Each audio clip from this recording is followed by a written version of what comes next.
আসসালামু আলাইকুম রহমতুল্লাহি বারকাতুহু।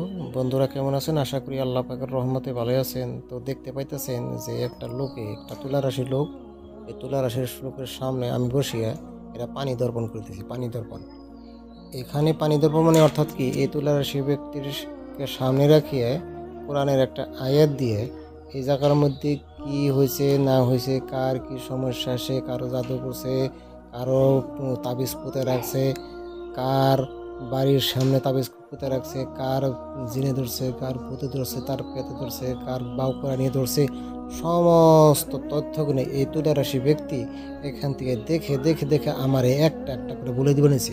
একটা একটা করে বলে দিবে নিছে কতদিন ধরে এটা কাজ করতেছে। কোনো ব্যক্তি যদি জাদুমন্ত্র করে থাকছে, ওষুধ গেড়ে থাকছে, তাহলে কতদিন ধরে গাড়ছে ওটাও আমাকে বলে দিবেন নিছে। আমি একটা একটা করে জিজ্ঞাসা করতেছি যে এটার কি সমস্যা, ওটার কি সমস্যা। আমি একটা একটা করে জিজ্ঞাসা করার পরে আস্তে আস্তে করে আমাকে দেখিয়ে দেবেন এসে, বুঝিয়ে দেবেন এসে এটা। তারপরে জিজ্ঞাসা করছি যে এই সমস্যা, জাদু মন্ত্রের সমস্যা, এখান থেকে কি কি করলে জাদু মন্ত্র থেকে বাইসে যাব, বাইসে যাব আর কাটে যাব। একটা একটা কোরআনের আয়ার সমস্ত এই পানির ভিতরে আসতেছে, এই পানির ভিতরে আসতেছে সমস্ত তথ্যগুলো আমার একটা একটা করে বলে দিবেন এসে। এইভাবে যদি কোনো ব্যক্তি যদি হাজিরা দেখিয়ে যদি কোনো বস্তু চিকিৎসা ব্যাঘাতি করে, তাহলে আল্লাহ রব্বুল আলামিন তার চিকিৎসা সফলমণ্ডিত হবেই, সফলমণ্ডিত হবেই। কারণ ডাক্তার বললে গেলে আগে সর্বপ্রথমে পরীক্ষা দেয়। আপনি আপনার রোগ হয়েছে না না কি হয়েছে, আগে সর্বপ্রথমে এই পানি দর্পণের মাধ্যমে পরীক্ষাটা করেন।